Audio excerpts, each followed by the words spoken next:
नमस्कार.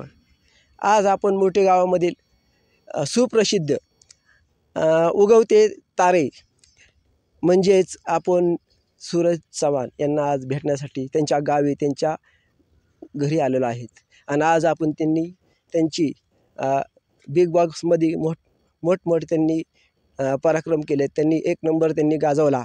त्या बिग बॉक्समध्ये त्यांना किती अनुभव आले, त्यांचे काय आठवणी आहेत बिग बॉसच्या. आणि बारामतीमध्ये त्यांनी येऊन त्यांनी बारामतीचं नाव एवढा झोकात एकदा जल्लोषात पुढं आणलेलं आहे. तर त्यांची आपण आज मुलाखत घेत आहे, त्यांची प्रतिकार घेत आहे. नमस्कार सर. नमस्कार दादा. नमस्कार. नमस्कार. आपण बिग बॉसमध्ये गेला होता. हो गेलो. त्यातले काय अनुभव तुम्ही सांगू शकता? अनुभव असा आहे की माझ्या बिग बॉसच्या टीमने मला म्हणजे लय जीव लावलाय आणि आम्ही आत्ता बी सोबत आहे. कॉल करतो, बोलतो अख्ख्यांवर, खुशीत आहे. आणि एक म्हणजे असा अनुभव आहे की बिग बॉसच्या घरात मी मायक लायलेला माझा इसलून आणि तेव्हा काचेला मी धडकलेला. तेव्हा अनुभव लागलेला, डोळ्याला भवायला लागलेलं. दाखवू शकता तुम्ही? नाही ती मिटली कधीच, आता किती दिवस झालं. भवायला लागलेलं आणि दालपाला लागलेला इथं. आणि डोक्याला एक लागलेला माल बसलेला. तेव्हा अनुभव सांगितला तुम्हाला. त्यावेळेस तुम्हाला भेटायला कोणकोणते सेलिब्रिटी आले होते? बिग बॉसची अख्खीच माझी टीम आली ते मला भेटायला. आणि तुम्हाला आता नवीन पिक्चर जी मिळालाय, तर त्याच्याविषयी थोडं बोलू शकता का तुम्ही? माझा पिक्चर झापक झुपूक लोकलच मित्रांनो तुमच्या भेटीला येणार नाही. तुम्ही थिएटरमध्ये जा आणि बघायला इसलूच नका, कारण तुमच्या छोट्या भावाचा पिक्चर आहे झापक झुपूक. आणि तुम्ही डोक्या उचलून घेणार, सुपर डुपर हिट करणार, मला माहिती आहे 100%. तर असा सूरज चव्हाण यांचा अनुभव आहे.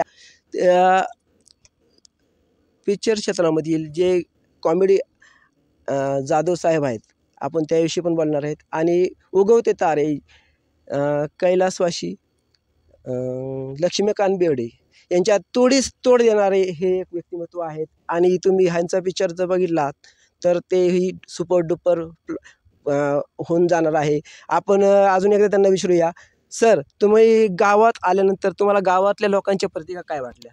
गावातले अख्खीच माझे मित्र बोलले की सूरज तुला मोठा ढालाय, आमच्या बरं बोलतोय, चालतोय, आम्हाला बरं वाटतंय, किती खुश आहे आम्ही, म्हणजे बोलून तू एवढा मोठा झालाय तरी तुझं पाय जमिनीवरच आहेत.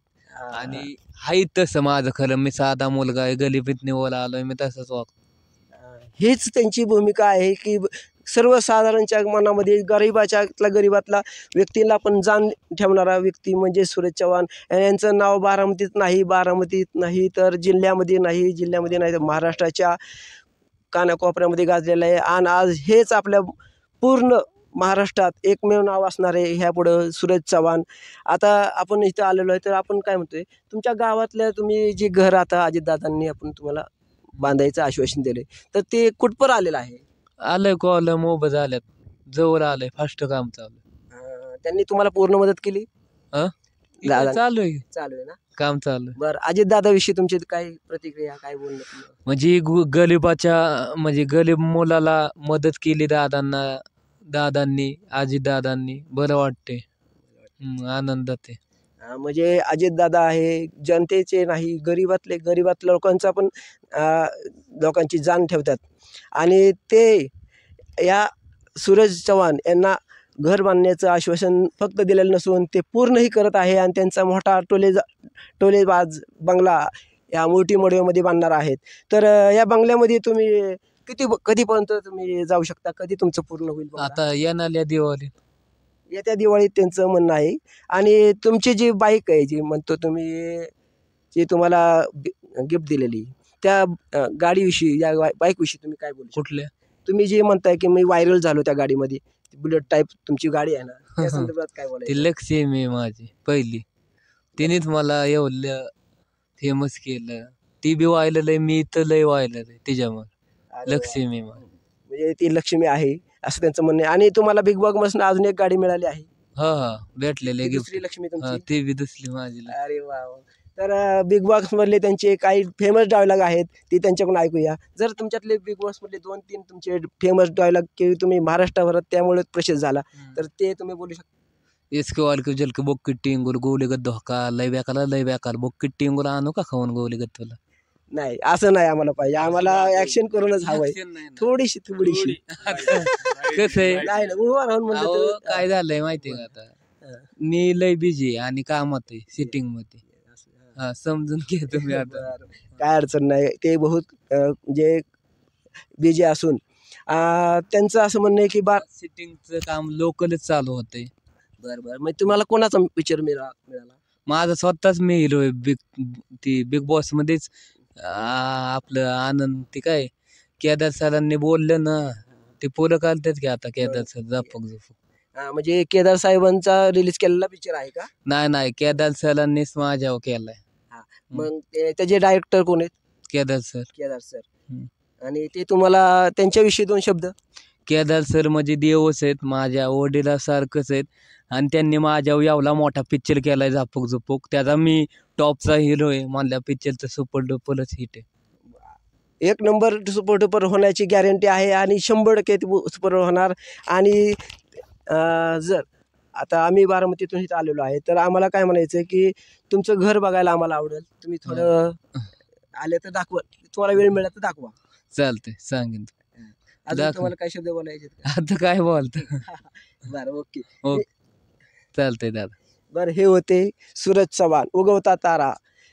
लक्ष्मीकांत बेर्डेनंतर दुसरं नाव येईल महाराष्ट्रामध्ये तर ते येईल सूरज चव्हाण यांचं नाव येईल. त्याविषयी काका आपण इथं आलेलो आहे तर ह्यांच्याविषयी काय बोलणार तुम्ही आता? आता मी यांच्या गावी आलेलो आहे तरी त्या गरीबातला गरीब मुलगा देवळामध्ये काय असन ते निवत खाऊन वरच्या स्तरावर गेला.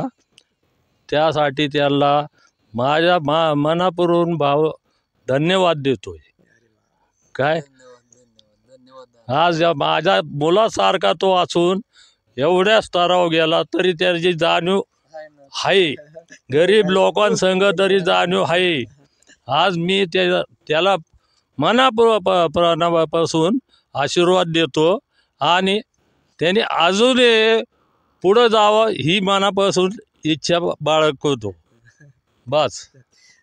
सर, आमचा ARS न्यूज चॅनल आहे तर ह्या चॅनलविषयी तुम्ही बोलू शकता का? बाबा त्यांच्या चॅनलला तुम्ही लाईक करा, सपोर्ट करा आणि फॉलो नक्की करा मित्रांनो. धन्यवाद. जय हिंद जय महाराष्ट्र.